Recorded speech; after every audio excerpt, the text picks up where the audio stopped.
സർക്കാരിൻ്റെ ഭരണതലത്തിൽ ഒരു ഉന്നത ഉദ്യോഗസ്ഥനായിട്ടിരുന്നപ്പോഴും സംഗീതത്തെ ഒപ്പം കൂട്ടിയ ശ്രീ വിവേകാനന്ദൻ സാറാണ് നമ്മളുടെ അതിഥി.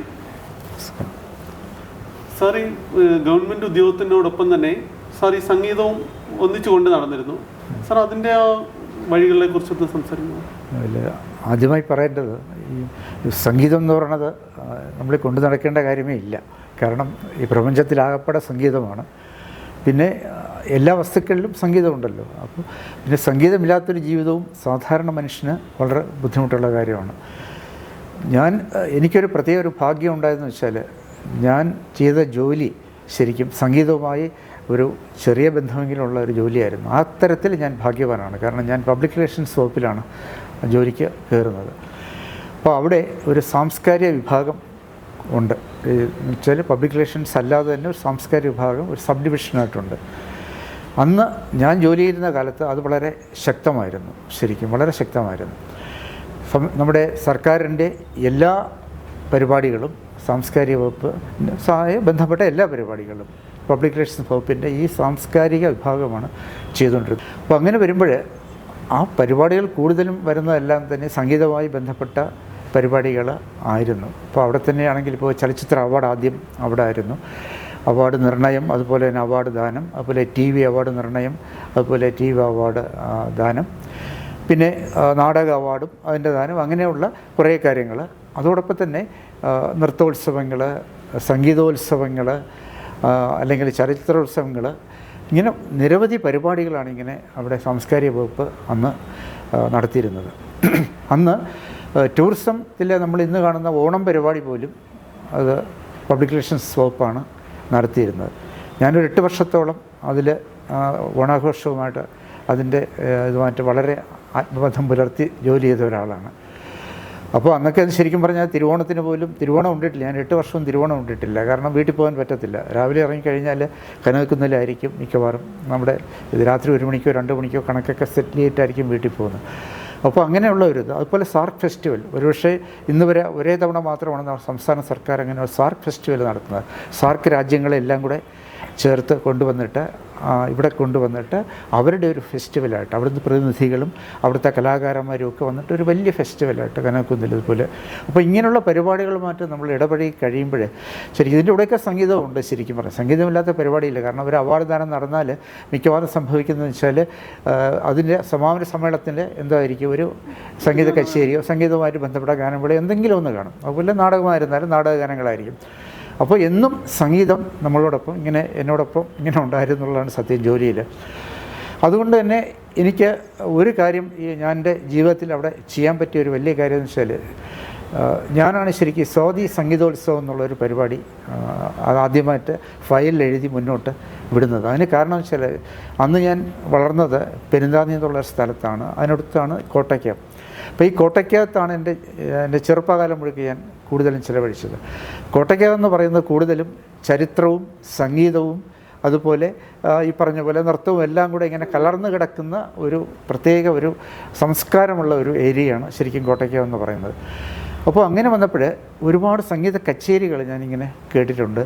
അപ്പോൾ ആ ഒരു ആംബിയൻസിൽ ഒരു സംഗീത കച്ചേരി നടത്തിയാൽ എങ്ങനെ ഇരിക്കും എന്നുള്ള എൻ്റെ ഒരു മനസ്സിൽ വന്നു. അങ്ങനെ ഞാൻ അസിസ്റ്റൻറ്റ് കൾച്ചറൽ ഡെവലപ്മെൻറ്റ് ഓഫീസറായിരിക്കുമ്പോൾ ഞാൻ ഒരു ഫയലിൽ എഴുതി വിടുന്നു, സ്വാതി സംഗീതോത്സവം നമുക്ക് തിരുവനന്തപുരത്ത് നടത്താം. അതിന് ഞാൻ ചൂസ് ചെയ്യുന്നത് ഭജനപുര പാലസ് എന്ന് പറഞ്ഞിട്ട് കോട്ടയ്ക്കകത്ത് തന്നെയുള്ള ഇതാണ്, നമ്മുടെ അമ്പലത്തിൻ്റെ പിറകിലുള്ള. അപ്പോൾ അത് ഇതുപോലെ ഒരു ടേബിൾ പോലെ ഇരിക്കാം ശരിക്കും. എന്നിട്ട് ചുറ്റും ആൾക്കാരിരുന്നിട്ടത് കേൾക്കാൻ പറ്റുന്ന ഒരു ഇതാണ്. അപ്പോൾ അത് ഞാൻ എഴുതി അന്ന് എൻ്റെ സെക്രട്ടറി ആയിരുന്നത് K. ജയകുമാർ, അറിയാമല്ലോ, പറയണ്ടേ, IAS, അദ്ദേഹമായിരുന്നു എൻ്റെ സെക്രട്ടറി. ഞാൻ അദ്ദേഹത്തിന് ഇത് ഫയൽ കൊടുക്കുന്നു. ഫയൽ കൊടുത്തു കഴിഞ്ഞപ്പോൾ അദ്ദേഹം അതിനകത്ത് പറഞ്ഞു, ഇതിനകത്ത് ഒരു വ്യത്യാസം മാത്രം വരുത്തണം. ഞാൻ സ്വാതി സംഗീതോത്സവം എന്ന് പറഞ്ഞപ്പോൾ അത് സ്വാതി സംഗീതോത്സവ എന്നാക്കണം എന്ന് പറഞ്ഞു. അതിന് കാര്യം എന്താണെന്ന് വെച്ചാൽ, ഞാൻ അതിനകത്ത് എഴുതിയിരുന്നത് ഇതൊരു ഡാൻസിൻ ഫെസ്റ്റിവൽ പോലെയോ ഗജരാബ ഫെസ്റ്റിവൽ പോലെയോ അല്ലെങ്കിൽ നമ്മുടെ ത്യാഗരാജ ഫെസ്റ്റിവൽ പോലെയോ ഒരേ സമയത്ത് ഒരേ സ്ഥലത്ത് വെച്ച് ഇത് എല്ലാ വർഷവും നടത്തിയാൽ മാത്രമേ ഒരു ഫെസ്റ്റിവലിന് ഒരു ഇൻ്റർനാഷണൽ ഒരു അക്സെപ്റ്റൻസ് കിട്ടത്തുള്ളൂ. ഞാൻ അങ്ങനെ എഴുതിയിരുന്നതുകൊണ്ടാണ്. അങ്ങനെ എഴുതിയിരിക്കുന്നതുകൊണ്ട് നമുക്കിത് ഉത്സവം വേണ്ട, ഉത്സവമാക്കാം. അപ്പോൾ അതിനൊരു ഇത് വരുമല്ലോ, ഇൻ്റർനാഷണൽ ഒരു ടച്ച് വരുമെന്ന് പറഞ്ഞ് സാർ അതിനെ ഉത്സവമാക്കി. എന്നിട്ട് മുകളിലോട്ട് പോയി. അത് ഡോക്ടർ ബാബു പോൾ ആയിരുന്നു, അദ്ദേഹം ഇപ്പോൾ ഇല്ല, അദ്ദേഹം ആയിരുന്നു അന്ന് പ്രിൻസിപ്പൽ സെക്രട്ടറി. അപ്പോൾ അദ്ദേഹം അത് കണ്ടിട്ട് പതിനപ്പുര പാലസ് വേണ്ട, നമുക്ക് കുതിരമാളികയിലേക്ക് ഇത് മാറ്റാം എന്ന് പറഞ്ഞ് അദ്ദേഹം അതിനെ കുതിരമാളികയിലേക്ക് മാറ്റുകയായിരുന്നു. ഇപ്പോഴും കുതിരമാളികയിൽ നടന്നു പോകുന്നുണ്ട്. വളരെ രസകരമായ ഒരുപാട് കഥകളുണ്ട്, എല്ലാം പറയാൻ നമുക്ക് പറ്റില്ലെങ്കിലും ശരിക്കും പറഞ്ഞാൽ അവിടെ ഒരു വിളക്കുപുരയുണ്ട് ശരിക്കും. അപ്പോൾ ആ വിളക്കുപുരയിൽ ഇറങ്ങി ഞാനും എന്നോടൊപ്പം ഒരാളും കൂടി ഇറങ്ങിയിട്ടാണ് ശരിക്കും വിളക്കുകൾ കണ്ടെത്തിയിട്ട് ഏതെല്ലാം വിളക്കാണ് ഇതിന് ഉപയോഗിക്കേണ്ടതെന്ന് കണ്ടെത്തി ആ വിളക്കുകൾ തന്നെ എടുത്തിട്ടാണ് ഇപ്പോഴും ആ ഫെസ്റ്റിവൽ അവിടെ നടത്തിക്കൊണ്ടിരിക്കുന്നത്. അന്ന് ഞാൻ കണ്ടെത്തിയ വിളക്കുകളെ ഇവിടെ തൂക്കിയിട്ടിട്ടുള്ളത്. തൂക്ക് വിളക്കുകൾ ഇങ്ങനെ നിരനിരയായിട്ട് അതിൻ്റെ ഹൈറ്റ് അനുസരിച്ച് വിളക്കുകൾ താഴെ വയ്ക്കുന്ന വിളക്കുകൾ അതുപോലെ ഈ എണ്ണ ഒഴിക്കുന്ന വെളിച്ചെണ്ണ ഒഴിക്കുന്ന ഒരു പാത്രമുണ്ട്, അത് അവിടെ നിന്ന് കിട്ടിയതാണ്. അത് ഞാൻ ഒരാളെ കൊണ്ട് ഒരു ഒറ്റ മുണ്ടൊക്കെ ഉടുപ്പിച്ച് ഒരു നേരിയതൊക്കെ ഇട്ട് അയാൾ ഇങ്ങനെ വളരെ ഭവ്യതയോടുകൂടി ഇങ്ങനെ ഒഴിച്ചു പോകുന്നതൊക്കെ അതായിട്ട് ഒരു പൂമുഖമുണ്ട്. ആ പൂമുഖത്തിരുന്ന് ആണ് പാടുന്നത്. അതിന് പ്രത്യേക ലൈറ്റിങ്ങും വളരെ വ്യത്യസ്തമായിട്ട് അന്ന് KSMDCയിലുണ്ട് ഒരു അഷ്റഫ് എന്ന് പറഞ്ഞാൽ അദ്ദേഹം ഇപ്പം ഞാൻ ഓർക്കുന്നുണ്ട്, അദ്ദേഹത്തെ കൊണ്ടാണ് ഞാൻ ലൈറ്റ് ചെയ്യിപ്പിച്ചത്. ലൈറ്റ് ചെയ്യിപ്പിക്കുമ്പോൾ പ്രത്യേകം വെച്ചാൽ ഈ ഇങ്ങനെ ഒരു മുഖപ്പും പിന്നെ ഇങ്ങനെ വെളിയിലോട്ട്. അപ്പം ഈ മുഖപ്പ് കംപ്ലീറ്റ് ശരിക്കും ഒരു ചെറിയൊരു എന്താ പറയുക ഒരു യെല്ലോ കളറിലുള്ള ഒരു ലൈറ്റ് കൊടുക്കുകയും ബാക്കിയുള്ളതെല്ലാം ഈ നിലാവ് വീണ് കിടക്കുന്ന തരത്തിലുള്ള ബ്ലൂ ലൈറ്റും കൊടുത്താണ്. അത് കഴിഞ്ഞിട്ട് ഇത് പണ്ഡിറ്റ് ജസ്രാജ് വന്ന് അവിടെ ഒരുപാട് പേര്, പണ്ഡിറ്റ് ജസ്രാജ്, DK പട്ടാമ്പാള, ബാലമുരളീകൃഷ്ണ, അജോയ് ചക്രവർത്തി പോലുള്ള U ശ്രീനിവാസൻ, മാൻഡലിൻ, അങ്ങനെ ഒരുപാട് പേര് അവിടെ വന്ന് സംഗീത കച്ചേരി നടത്തിയായിരുന്നു. അപ്പം പണ്ഡിറ്റ് ജസ്രാജ് ഒരിക്കലും ഞങ്ങളവിടെ ഇത് പരിപാടിക്ക് വിളിച്ച് നടത്തുമ്പോൾ പറഞ്ഞത്, എനിക്ക് കാശൊന്നും തന്നില്ലെന്ന് സാരമില്ല, ഇവിടെ വന്നിരുന്ന് പാടാനായിട്ട് എനിക്ക് കിട്ടിയാണ് ഏറ്റവും വലിയ ഭാഗ്യം. കാരണം അതിൻ്റെ മുകളിലാണ് ശരിക്കും സ്വാതിരുന്നാൾ ഇരുന്നിട്ട് എഴുതിയിട്ടുള്ളത്, മനസ്സിലായില്ലേ? അപ്പോൾ അദ്ദേഹത്തിൻ്റെ ആ ഒരു കൊട്ടാരത്തിൽ വന്ന് ഈ ഒരു ആംബിയൻസിൽ ഇരുന്ന് അടുത്ത് വന്നിരുന്ന് പാടാൻ പറ്റും. അതിന് പ്രത്യേകതയുണ്ട്. അതിന് ചുറ്റും അതിൻ്റെ ഫ്രണ്ടിലായിട്ട് ഒരിക്കലും ലൈറ്റ് ഇട്ടിട്ടില്ല. നമ്മൾ ഈ വാഴ വെച്ചിട്ട് അതിൻ്റെ മുന്നിൽ ചട്ടി വെച്ചിട്ട് അതിനകത്ത് മറ്റേ കത്തിച്ച് വയ്ക്കാം, മറ്റേ സാധാരണ ഇത് വച്ചിരിക്കുക. അപ്പോൾ ആ വെളിച്ചത്തിൽ ഇരുന്നാണ് ഇതെല്ലാം കേൾക്കുന്നത്. പിന്നെ കുന്തിരിക്കം പോയിക്കലും ഒക്കെ ഉണ്ടായിരുന്നു. അപ്പോൾ ഒരു ഡിഫറെൻ്റ് ആയിട്ടുള്ള ഒരു ആംബിയൻസാണ് ക്ലാസിക്കൽ മ്യൂസിക് കേൾക്കാൻ. ഇതിക്കുള്ളൊരു ആംബിയൻസ് കാണാനൊക്കെ ഇല്ലായിരുന്നു. പക്ഷേ അത് പിന്നീട് വന്നപ്പം എന്തോ സർക്കാരുകൾ മാറി വരുമ്പോൾ ഈ പറഞ്ഞ പോലെ പലർക്കും പല അഭിപ്രായങ്ങളും ഒക്കെ അല്ലേ. അന്ന് ഞാൻ അതിൽ നിന്ന് പോയി, ഞാൻ കൾച്ചറിൽ നിന്ന് വിട്ട് കഴിഞ്ഞു. ആ സമയത്താണ് ഒരു പുതിയ ഗവൺമെൻറ് വന്നു, ആ സർക്കാർ അത് പാലക്കാട്ടേക്ക് കൊണ്ടുപോയി. അപ്പോൾ ഒരിക്കലും ഡേറ്റ് മാറ്റാനും പാടില്ല, അതോടൊപ്പം തന്നെ ഈ സ്ഥലവും മാറാൻ പാടില്ല എന്ന് ഞാൻ അതിൽ ഓടിച്ചെന്നതിനാണ് അന്നത്തെ പ്രൈവറ്റ് സെക്രട്ടറിയോടൊക്കെ ഞാൻ സംസാരിച്ചു. പുള്ളി പറഞ്ഞു, വേണത ഒന്നും ചെയ്യാനൊക്കില്ല, തീരുമാനമായിപ്പോയി എന്നൊക്കെ പറഞ്ഞു. ഏതായിരുന്നാലും അതും കൊണ്ടുപോയതിലൂടെ ഇവിടെ ഞങ്ങൾ ഇവരുമായിട്ട് കമ്പൈൻഡാണ് ചെയ്തിരുന്നത്. നമ്മുടെ ട്രാവൻകൂർ പാലസ്, നമ്മുടെ കൊട്ടാരം, കവടിയാർ കൊട്ടാരം. അപ്പോൾ അവിടുത്തെ മൂത്ത തമ്പുരാട്ടിയാണ് അതിൻ്റെ കൂടുതൽ ഒരു ലൈസോൺ പോലെ എന്നോടൊപ്പം നിന്നത്. അപ്പോൾ അങ്ങനെ സംഗീതം എന്നുള്ളത് എൻ്റെ ജോലിയുടെ ഭാഗവും കൂടെ ആയിരുന്നുകൊണ്ടാണ്. സംഗീതം ഞാൻ പഠിച്ചിട്ടേ ഇല്ല. പക്ഷേ പഠിച്ചിട്ടില്ലെന്ന് വെച്ചാൽ ഇപ്പം പഠിച്ചുകൊണ്ടിരിക്കുകയാണ്. ഈ പ്രായത്തിൽ ഞാൻ വീണ പഠിച്ചുകൊണ്ടിരിക്കുകയാണ്. ഒരു 6-7 മാസമായി വീണ പഠിക്കുന്നുണ്ട്.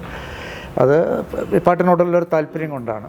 ഞാൻ കുട്ടിക്കാലത്ത് ശരിക്കും പറഞ്ഞാൽ ഞാൻ കുട്ടിക്കാലത്തെ പാട്ടുകാരനൊന്നും അല്ലെങ്കിലും നമ്മൾ കുട്ടികളാകുമ്പോൾ പാടുമല്ലോ നമ്മൾ, അങ്ങനെയൊക്കെ ചെറിയ പാടും. എനിക്കിപ്പോഴും ഓർമ്മയുണ്ട്, അച്ഛൻ അന്ന് എറണാകുളത്താണ് ജോലി. അച്ഛൻ വരുമ്പോൾ എന്നെ ഇങ്ങനെ നടുക്ക് കിടത്തി അച്ഛനും അമ്മയും അപ്പുറയും കിടന്നിട്ട് എന്നെക്കൊണ്ട് പഴയൊരു പാട്ടുണ്ട്, തുമ്പി തുമ്പി വാവ തുമ്പത്തണലിൽ വാ എന്നൊരു പാട്ടൊക്കെ, അതിങ്ങനെ പഠിക്കുന്നതൊക്കെ എനിക്ക് ഓർമ്മയുണ്ട്. പക്ഷേ അന്ന് പാട്ടിനോട് എനിക്ക് ആ കുട്ടിയിലെ ആ ഒരു ഇഷ്ടമുണ്ട് ശരിക്കും പറഞ്ഞാൽ. അങ്ങനെ ആയിരുന്നു പണ്ട്. ഇങ്ങനെ നമ്മളിന്ന് ടേപ്പ് റെക്കോർഡറോ അല്ലെങ്കിൽ ഇന്ന് മൊബൈൽ ചെത്ത് കഴിഞ്ഞാൽ നമുക്ക് ഏത് പാട്ട് വേണോ കിട്ടും. അന്ന് നമ്മുടെ ഉത്സവങ്ങളിൽ അന്ന് കിട്ടുന്ന മൈക്ക് ഇതിലൂടെ വരുന്ന കോളാമ്പിയിലൂടെ കിട്ടുന്ന പാട്ട് മാത്രമേ ഉള്ളൂ. റേഡിയോയിലൂടെ വല്ലപ്പോഴും നിങ്ങൾ ആവശ്യപ്പെട്ട ഗാനങ്ങൾ ചരിത്ര ഗാനങ്ങൾ ഇത്രയൊക്കെ നമുക്ക് കേൾക്കാനൊക്കെ ഉള്ളൂ. അമ്പലത്തിലൊക്കെ ആകുമ്പോൾ എന്ത് പറ്റുമെന്ന് വെച്ചാൽ, ഞാൻ ഈ അമ്പലത്തിൽ ഈ മൈക്ക് ഓപ്പറേറ്റ് ചെയ്യുന്ന അയാളുടെ അടുത്ത് ഞാൻ ചെന്ന് നിൽക്കും.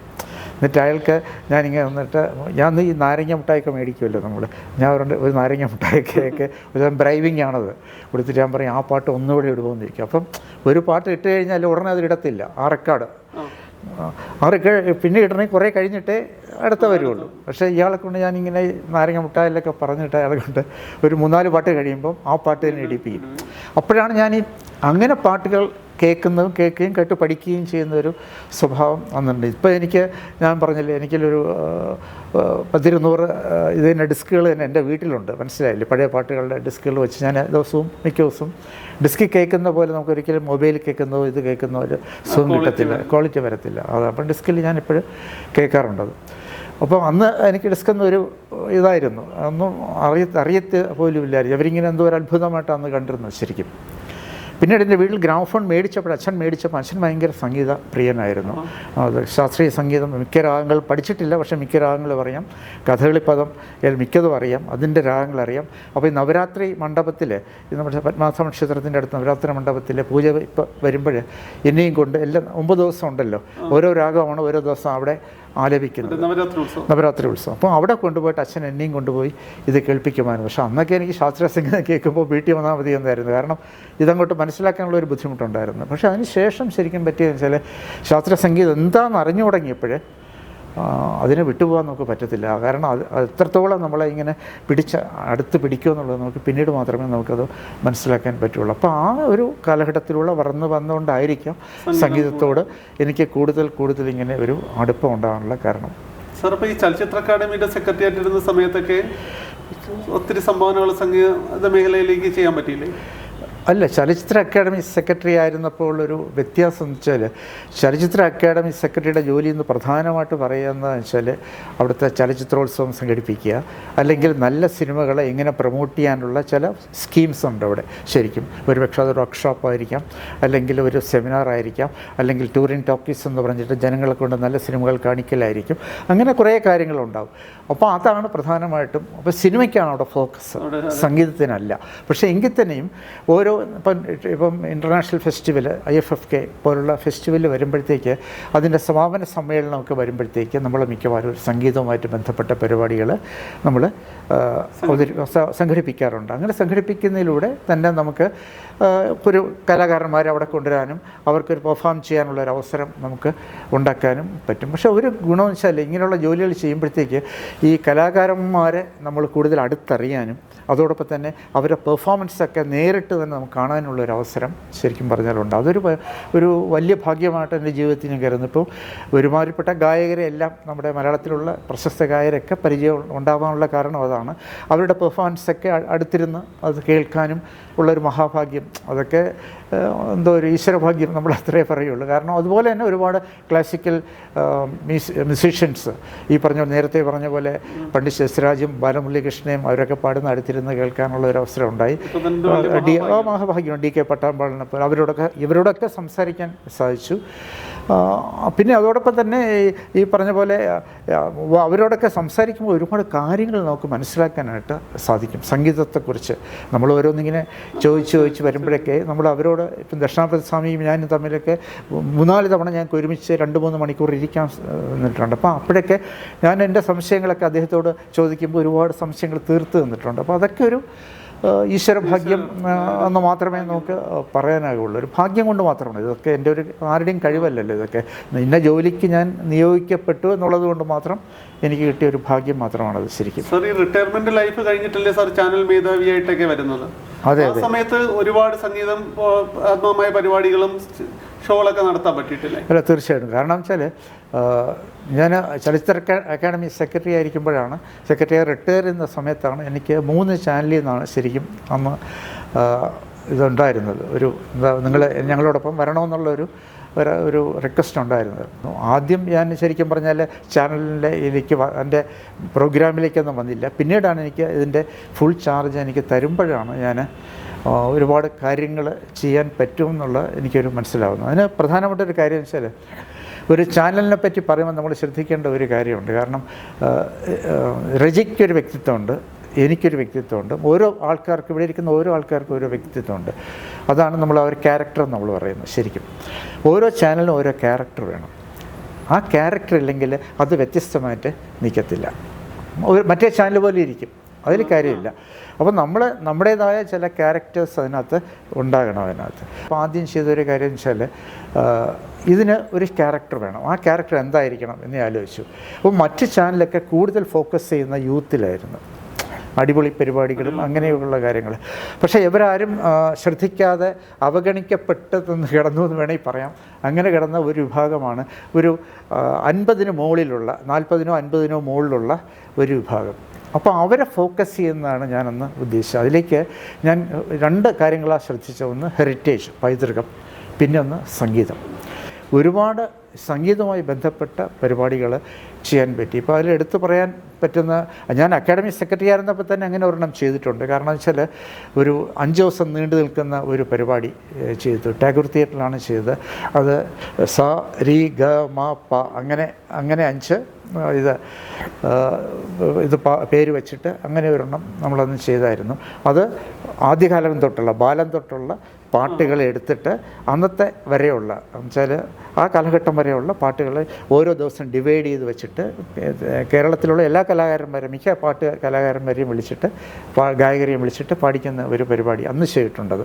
ഈ സംഗീതത്തിനെ പറ്റി പറയുന്നത് വെച്ചാൽ അതിന് ഇമോഷൻ എന്ന് പറയുന്നത്, സംഗീതത്തിലല്ല, രാഗത്തിന് പറയുന്ന ഇമോഷൻ എന്നാണ് പറയുന്നത്. രാഗം എന്ന് പറഞ്ഞാൽ ഇറ്റ്സ് ആൻ ഇമോഷൻ എന്നാണ് പറയുന്നത്. ഇമോഷൻ ഇമോട്ട് ചെയ്യപ്പെടുന്ന എന്നുള്ള അർത്ഥത്തിൽ ഓരോ രാഗത്തിനും ഓരോ നിറം ഉണ്ടാക്കാൻ കഴിയുമെന്നൊക്കെ ഒരു വിശ്വാസമൊക്കെ ഉണ്ട്. പക്ഷേ അത് നമുക്കറിയില്ല ഏത് നിറമാണെന്ന്. പക്ഷേ ഞാൻ ഇതിനകത്ത് ചെയ്തതെന്ന് വെച്ചാൽ ഓരോ രാഗങ്ങൾ എടുത്തിട്ട് ആ രാഗങ്ങളുടെ നിറം ഞാനൊരു കോൺസെപ്റ്റ് സ്വന്തമായിട്ട് ഉണ്ടാക്കി.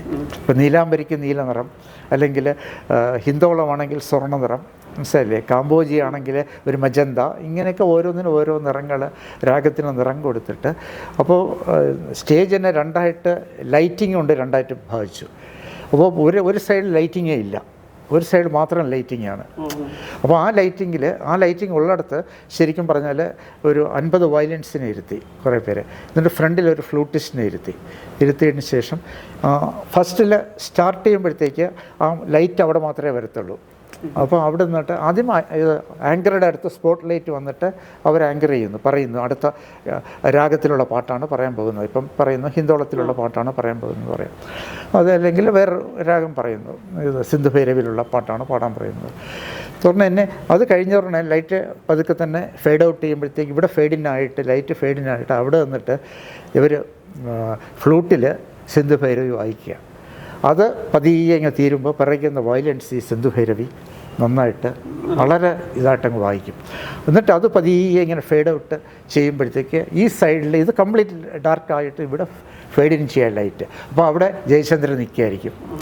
അദ്ദേഹം എന്നിട്ട് സ്വർണ്ണഗോപുര നർത്തകി ശില്പം അവിടെ നിന്നുകൊണ്ട് പാടുകയായിരിക്കും. അപ്പോൾ ഇങ്ങനെ ഒരു സാധനമാണ് നിറനിലാവെന്ന് പറഞ്ഞു. അതിന് ഭയങ്കര ആൾക്കാർ ഒരുപാട് പേര് എന്നെ വിളിക്കുകയൊക്കെ ചെയ്തു. കാരണം അപ്പോൾ എല്ലാവരും ചോദിച്ചു ഇങ്ങനെ രാഗത്തിന് നിറമുണ്ടോ എന്ന് ചോദിച്ചു. ഞാൻ പറഞ്ഞു അങ്ങനെ രാഗത്തിന് നിറമുണ്ടോ എന്ന് എനിക്ക് പണ്ട് ഞാൻ വായിച്ചിട്ടുണ്ട്, രാഗത്തിനും നിറമുണ്ടെന്ന്, അത്രയേ ഉള്ളൂ. ഈ നിറങ്ങൾ കൊടുത്തത് ഞാൻ മാത്രമാണ്. അങ്ങനെ ഒരു ഇന്ന നിറമാണെന്നുള്ളത് ഇപ്പോൾ നീലാംബരിക്കൊരു നീല നിറം, നീലാംബരി ഉറക്കാനുള്ള രാഗമാണ്. അപ്പോൾ ഒരു നീല നിറമായിരിക്കും ഒരു അനുയോജ്യം എന്ന് പറഞ്ഞ് ഞാൻ കൊടുത്തു എന്നുള്ളതേ ഉള്ളൂ.